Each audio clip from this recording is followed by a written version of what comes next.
दूर किसी देश में समय के पन्नों में दबी यह एक ऐसी कहानी है जिसे सुनने की हिम्मत हर किसी में नहीं। यह कहानी है सीदी नोमान की, एक नौजवान जिसने दौलत तो विरासत में पाई, लेकिन प्रेम में ऐसी स्त्री चुन ली जो रात के सन्नाटे में कब्रिस्तान जाती थी और वहाँ उसका इंतजार करता था एक नरभक्षी। यह कहानी है प्रेम, भ्रम और उस सच्चाई की जो इंसानी समझ से परे थी। कहानी शुरू होती है एक सुंदर, भले और धनी युवक सीदी नोमान से, जिसने एक अत्यंत रूपवती स्त्री से विवाह किया। वह उसकी सुंदरता से अभिभूत था और सोचता था कि शायद किस्मत ने उसे जीवन साथी के रूप में स्वर्ग की अप्सरा भेजी है। किंतु विवाह के दूसरे ही दिन उसके भ्रम टूटने लगे। दोपहर के भोजन के समय नोमान ने अपनी पत्नी को साथ खाने के लिए बुलाया। सामने स्वादिष्ट पुलाव रखा था। नोमान अपने समाज की रीति के अनुसार चम्मच से भरपूर चावल खा रहा था, लेकिन उसकी पत्नी एक कान खोदने की सलाई से चावल का एक एक दाना उठाकर खाने लगी। यह देखकर नोमान को बड़ा आश्चर्य हुआ। उसने मुस्कुराते हुए पूछा, प्यारी, क्या तुम्हारे मायके में इसी तरह खाना खाया जाता है? जितनी देर में तुमने 10-15 दाने खाए हैं, उतनी देर में तो मैं 2 थाल निपटा दूं। तुम गिन गिन कर क्यों खा रही हो? लेकिन उसकी पत्नी ने कोई उत्तर नहीं दिया। वह उसी तरह एक एक दाना उठाकर खाती रही। जब शीरमाल और बाकर खानी रोटियां आईं तो उसने एक रोटी का बहुत ही छोटा सा टुकड़ा तोड़कर बड़े नखरे से मुंह में रखा। कुल मिलाकर उसने जितना खाया वह एक चिड़िया के पेट भरने को भी पर्याप्त नहीं था। नोमान को आश्चर्य हुआ, पर उसने सोचा कि यह पहली बार उसके साथ भोजन कर रही है, संकोच में होगी, या फिर शायद पहले ही कुछ खा चुकी है इसलिए भूख नहीं है। लेकिन यह स्थिति दिन ब दिन दोहराई जाने लगी। पत्नी का यही व्यवहार देखकर नोमान सोच में पड़ गया। यह स्त्री इतना कम खाकर भी जीवित कैसे है, और ऊपर से इतनी स्वस्थ और हृष्ट पुष्ट भी। एक रात जब वे दोनों लेटे हुए थे तब उसकी पत्नी ने यह सोचकर कि नोमान सो गया है, धीरे से उठी और घर से बाहर निकल गई। लेकिन नोमान जाग रहा था। वह चुपचाप उसके पीछे निकल पड़ा। रात शांत थी और चांदनी फैली हुई थी, जिससे उसका पीछा करना सरल हो गया। वह कब्रिस्तान की ओर जा रही थी। नोमान चुपचाप एक पेड़ की आड़ में खड़ा होकर देखने लगा। उसने देखा कि एक महाभयानक दानव बड़ी सी तलवार लेकर आ रहा है। उसकी पत्नी उस भयंकर जंगली नरभक्षी के पास बैठ गई और उससे प्रसन्नता पूर्वक बातें करने लगी। नोमान के पैरों तले जमीन खिसक गई। वह समझ गया कि उसकी पत्नी साधारण इंसान नहीं बल्कि उसी नरभक्षी जाति की है। थोड़ी ही देर में दोनों ने मिलकर पास की एक ताजा बनी कब्र खोदी, उसमें से लाश निकाली और उसे काट काट कर खाने लगे। नोमान यह देखकर स्तब्ध रह गया। उसकी रूह कांप उठी। जब वे दोनों पूरी लाश का मांस खा चुके तो प्रेम पूर्वक बातें करने लगे। नोमान उन दोनों को वहीं छोड़कर घर आ गया और दरवाजा खुला छोड़कर पलंग पर जा लेटा। कुछ देर में उसकी पत्नी आई। उसने अंदर के कमरे में जाकर वस्त्र बदले और सावधानी से पलंग पर लेट गई। नोमान को ऐसी मुर्दाखोर स्त्री के साथ सोने में बड़ी घृणा उत्पन्न हुई और वह उससे बचकर ही लेटा रहा। सुबह वह सोचने लगा कि किस प्रकार अपनी स्त्री की यह गंदी आदत छुड़ाऊं। दोपहर के भोजन के समय उसने पुराना क्रम जारी देखा, यानी वह एक एक दाना उठाकर खाने लगी। नोमान ने कहा, रानी, अगर तुम्हें कोई विशेष वस्तु पसंद हो तो मंगवा लो। यहाँ तो रसोई में सब कुछ है। मैं तुमसे पूछना चाहता हूँ कि क्या दुनिया में मुर्दे के मांस से, जिसे तुम स्वाद से खाया करती हो, अधिक स्वादिष्ट भोजन कोई नहीं है? उसकी बात पूरी भी नहीं हुई थी कि वह समझ गई कि उसने उसका शव भक्षण का भेद जान लिया है। क्रोध के मारे उसका चेहरा लाल हो गया। उसकी आंखें उभर आईं। उसने दांत पीसते हुए कहा, नीच, दुष्ट, तूने छुपकर मेरा रहस्य जान लिया, लेकिन अब तू इस योग्य नहीं रहेगा कि किसी से वह भेद कह सके। यह कहकर उसने एक मंत्र पढ़ा और कहा, कुत्ता बन जा। उसके इन शब्दों के साथ ही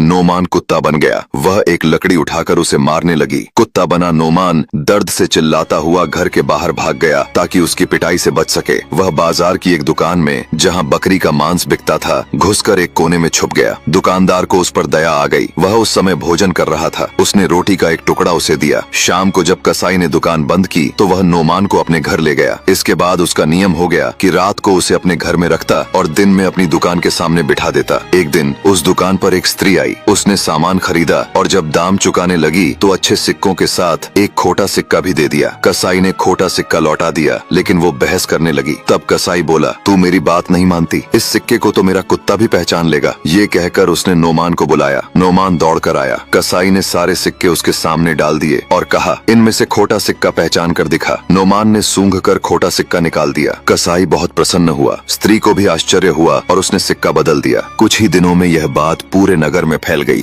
कि कसाई के पास एक ऐसा कुत्ता है जो खरे खोटे सिक्कों की पहचान कर सकता है। अब लोग सिक्के परखवाने आने लगे। एक दिन एक औरत आई। उसने चुपचाप नोमान को देखा और फिर न जाने क्या सोचकर उसे अपने घर ले गई। वहाँ घर के अंदर एक नवयौवना स्त्री बैठी थी जो जादू विद्या में पारंगत मानी जाती थी। उस स्त्री ने उस सुंदरी से कहा, यही वो कुत्ता है जिसकी चर्चा नगर भर में है। मुझे लगता है यह कोई आम जानवर नहीं बल्कि कोई इंसान है जिसे जादू से ऐसा बना दिया गया है। बेटी तुम देखो क्या मेरा शक सही है। नवयौवना ने ध्यान से नोमान को देखा और बोली, अम्मा तुम बिल्कुल सही हो, इसे जादू से कुत्ता बनाया गया है। यह कहकर वह एक कमरे में गई और थोड़ी देर बाद एक जल से भरा बर्तन लेकर लौटी। उसने वो जल नोमान पर छिड़का और बोली, अगर तू जादू से कुत्ता बना है तो फिर से इंसान बन जा। इतना कहते ही नोमान फिर से इंसान बन गया। नोमान भाव विभोर हो गया। उसने सुंदरी के चरणों में गिरकर कहा, आपने जो उपकार किया है मैं जीवन भर उसका ऋणी रहूंगा। फिर उसने उसे पूरा वृत्तांत बताया, कैसे उसकी पत्नी जो दिखने में एक स्त्री थी असल में एक राक्षसी निकली और कैसे उसने उसे जादू से कुत्ता बना दिया। सुंदरी बोली, मैं तुम्हारी पत्नी को पहले से जानती हूँ। हम दोनों एक ही जादू शिक्षिका की शिष्याएं थीं। कभी वह मेरी सखी थी, लेकिन जब उसकी दुष्टता सामने आई मैंने उससे दूरी बना ली। उसने कहा, तुम्हारी पत्नी ने जो पाप किया है उसका दंड उसे अवश्य मिलेगा। तुम यहीं रुको, मैं अभी आती हूँ। यह कहकर वह भीतर चली गई और कुछ देर बाद एक बोतल लेकर लौटी। उसने नोमान से कहा, अब तुम अपने घर जाओ, इस बोतल को अलग मत करना और अपनी पत्नी की प्रतीक्षा करना। वह जल्दी ही घर आएगी। तुम्हें देखकर वह परेशान होगी और भागने की कोशिश करेगी। तुम इस बोतल का पानी उस पर छिड़क देना और वह मंत्र पढ़ देना जो मैं तुम्हें सिखा रही हूँ। इसके अलावा कुछ भी करने की जरूरत नहीं पड़ेगी। तुम इसी से मेरे जादू का कमाल देखोगे। नोमान ने मंत्र अच्छी तरह याद करके अपने घर की राह ली। सब कुछ वैसा ही हुआ जैसा सुंदरी ने कहा था। उसकी पत्नी शीघ्र ही लौट आई और नोमान को देखकर घबरा गई। वह भागने लगी। नोमान ने तुरंत ही बोतल का पानी उस पर छिड़का और मंत्र पढ़ दिया। जल पड़ते ही वह मंत्र के प्रभाव से जलने लगी और थोड़ी ही देर में राख बन गई। इसके बाद नोमान ने मंत्री को आदेश दिया कि उसकी सवारी तैयार की जाए। वह एक अच्छे घोड़े पर सवार होकर फिर उसी सुंदरी के पास पहुंचा और बोला, आपने मुझे फिर से मनुष्य देह दिया, इसलिए मैं खुद को सौंपने आया हूँ। मैं चाहता हूँ कि आप मेरी पत्नी बने और हमारे साथ सजीवन भोगें। सुंदरी भी उससे विवाह के लिए तैयार हो गई। बड़ी धूमधाम से दोनों का विवाह संपन्न हुआ और वे दोनों आनंद पूर्वक रहने लगे। इस तरह इस कहानी का एक सुखद अंत हुआ। तो कैसी लगी आपको ये कहानी? ऐसी और भी रोचक कहानियाँ सुनने के लिए हमारे साथ जुड़िए।